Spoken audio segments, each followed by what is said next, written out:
Dans cet épisode-ci de Critique en Cinémascopie, il sera question d'un sujet très particulier. Je vais vous causer de Quentin Tarantino. Il y a une logique à pourquoi la caméra se trouve ici, quelle espèce de sentiment on essaye de vous faire penser par rapport aux motivations personnelles des personnages. Pour comprendre correctement Watch Dogs, il faut se mettre dans la peau de son protagoniste. Je vous propose donc de vous l'expliquer, car j'en suis capable. C'est dans un monde où décidément il a causé la mort de sa terrible petite nièce. Oh, c'est triste parce qu'il est un méchant hacker. Oh, si vous avez vu que cette cinématique était totalement illisible et assez pompeuse et ridicule.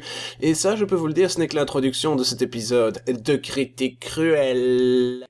J'essaye de rapprocher le cinéma du jeu vidéo par un rapport au créateur pour montrer qu'il y a toujours un être humain derrière la machine. C'est, grosso modo, des improvisations sur des sujets divers qui sont, malgré tout, structurés par ce qu'on pourrait appeler un squelette journalistique. Un Suicide Squad. Évidemment, il sera ici question du film. Alors, le film, c'est un film, voilà. Alors, les gens avec qui j'étais dans la salle ont l'air d'avoir beaucoup apprécié. Parce qu'il faut croire qu'ils n'ont pas de goût en question de film. Tu peux pas faire un boulot où t'imposes des points de vue qui sont du domaine purement subjectif sans avoir un ego relativement sain de l'autre côté.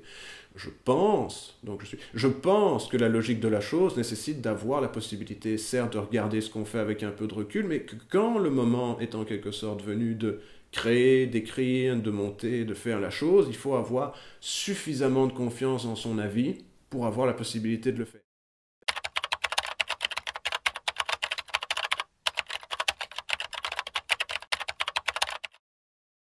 Et alors vous savez certainement ceci si vous avez déjà joué à leur titre, on ne peut pas dire qu'ils aient les meilleurs graphistes, on ne peut pas dire qu'ils aient les meilleurs programmeurs, mais ils savent faire des histoires et donc on leur pardonne l'extrême pauvreté de systèmes de gameplay qui sont généralement proposés dans leurs œuvres qui sont censées être vidéoludiques. Il y a deux impératifs. Il y a un impératif qui est populiste, sous-entendu il faut que les gens reconnaissent quelque chose dont ils puissent se dire que ça a un intérêt pour eux, parce que c'est dans l'information après tout. Et de l'autre côté, j'essaie de faire un tout petit peu, on va dire, de contextualisation d'œuvres qui seront pas nécessairement aussi évidentes, et que ce sera probablement plus dans le domaine des émissions auxiliaires que dans les émissions principales, par exemple. Quand j'essaie de présenter quelque chose qui est un peu différent, j'essaie de le faire d'un point de vue historique, on va finir par tomber quelque part dans 30 ans sur le siècle du jeu vidéo et ça finira par faire une histoire et un domaine dont l'histoire mérite finalement d'être esquissée maintenant pour que les historiens du futur aient des sources qu'ils puissent utiliser.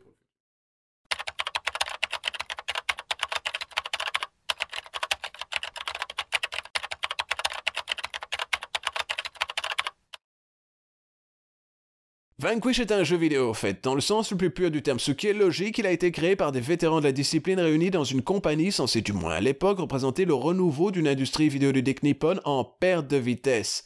Je vais tenter de résumer l'affaire. Platinum Games, à la base, est le fruit de trois auteurs majeurs issus de chez Capcom, à savoir Hideki Kamiya, Shinji Mikami et Atsushi Inaba, respectivement le créateur de Bayonetta, Mr. Resident Evil, et l'un des producteurs exécutifs les plus compétents de l'histoire de la compagnie. Les gens attendent de moi que je fasse le point d'orgue inverse.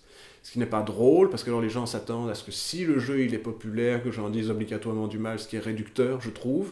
Mais voilà, qu'alors la possibilité de regarder ce qui a été fait, de voir si les arguments sont valides, font partie de l'arsenal, je pense, qu'un journaliste. C'est un peu ce qu'on appellerait... Alors je pense que le problème de YouTube, c'est que c'est simultanément un outil et un danger, dans le sens où c'est un outil où tout le monde peut prendre la parole, mais vu qu'il y a le danger simultané du populisme, on peut se retrouver avec des gens qui n'ont aucune compétence dans un domaine d'activité, qui vont former à la réflexion des gens sur des domaines donnés. Maintenant, oui, l'argent est une portion importante de YouTube, et tu seras surpris de voir qu'au plus c'est mauvais, au plus ça rapporte. C'est un domaine qui est tellement neuf qu'il est évident qu'il est dans un domaine d'ébullition avant que la codification des choses se fasse.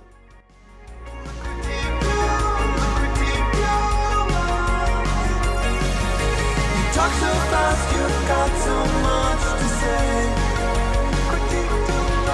Loquacious, trenchant, hostile.